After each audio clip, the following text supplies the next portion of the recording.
اعوذ باللہ من الشیطان الرجیم بسم اللہ الرحمن الرحیم۔ ایک دفعہ ایک نہایت عبادت گزار نوجوان مکہ معظمہ میں مقیم تھے۔ انتہائی غربت کا دور تھا، مفلسی کی زندگی تھی۔ ایک دن بھوک سے بے قرار گھر سے باہر نکلا کہ شاید کچھ کھانے کو مل جائے۔ ابھی کچھ ہی دور گیا تھا کہ ایک گلی میں ریشم کی ڈوری والا خوبصورت تھیلا پڑا ہوا ملا۔ اس نے اسے کھولا تو ایک خوبصورت موتیوں کا ہار اس میں موجود تھا۔ وہ اسے لے کر تھوڑا آگے بڑھا تو ایک بزرگ لوگوں سے یہ کہہ رہے تھے کہ میرا ایک قیمتی ہار کھو گیا ہے، جس کسی کو ملے وہ مجھے دے دیں تو میں اسے 500 اشرفیہ بطور تحفہ دوں گا۔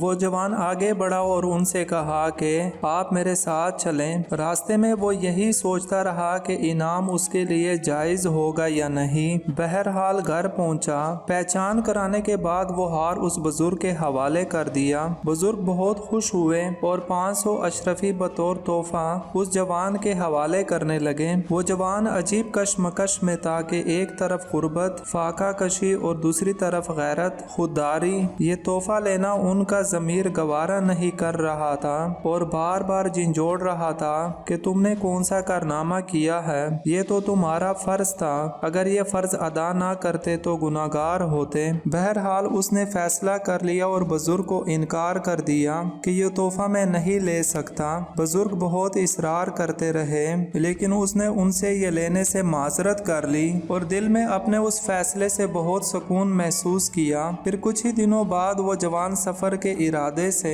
مکہ معظمہ سے روانہ ہوا اور ایک کشتی میں سوار ہوا۔ کشتی آگے بڑھتی رہی۔ تھوڑے فاصلے بعد یکا یک تیز ہوا اور موجیں اٹھی اور کشتی منزل سے بھٹک گئی اور پھر کشتی ٹکڑے ٹکڑے ہو گئی۔ سب مسافر ڈوب گئے۔ خدا کی قدرت کے وہ جوان ایک تختے پر سوار ہونے میں کامیاب ہو گیا اور تختہ آگے بڑھتا رہا۔ وہ بے اختیار خدا سے دعائیں مانگتا رہا۔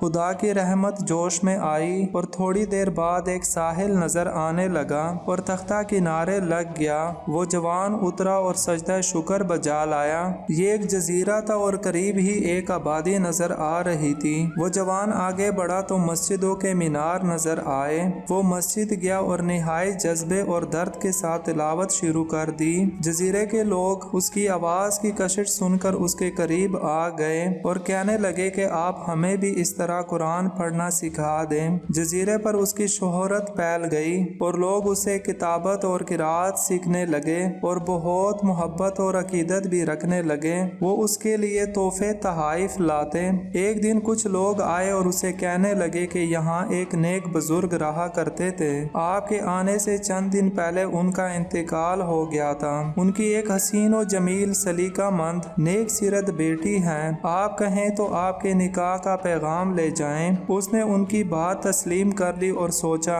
ایک سنت پوری ہو جائے گی۔ شادی ہو گئی۔ جب زوجہ سے ملاقات ہوئی تو وہ دیکھتا ہی رہ گیا۔